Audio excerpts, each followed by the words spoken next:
Relative to a topic I started talking about on Tuesday, that's robotics.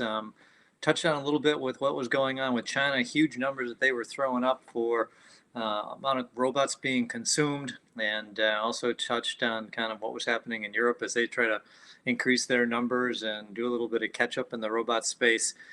Interesting thing had come out in the news today that I thought you might want to check out and just be aware of. So there's a British online supermarket company called Ocado. So Ocado, huge online, one of the biggest for in the UK for online grocery shopping. And they just acquired two US-based robotics companies. So Haddington Dynamics, which those guys are based out of Las Vegas, Nevada.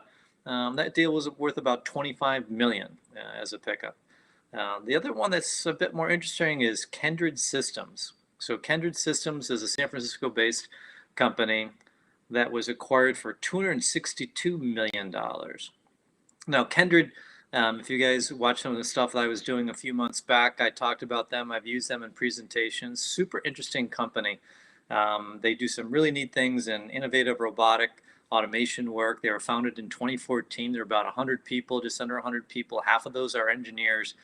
And really some interesting stuff they do with AI and machine learning, autonomous learning, the way that those guys actually use the information and drive it forward to their new systems. So they kind of combined advanced robotics together with the integration of consulting services, remote piloting systems with their robotics.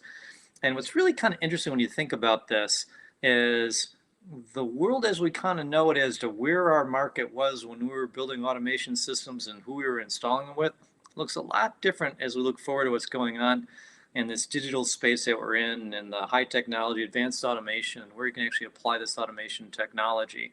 So not only is the technology looking a whole lot different, but when someone spends $250 million buying a robotics company and they're in the grocery store business, really starts to rethink about where the market opportunities could be and the opportunities that are in front of us with automation technology in our manufacturing technology space.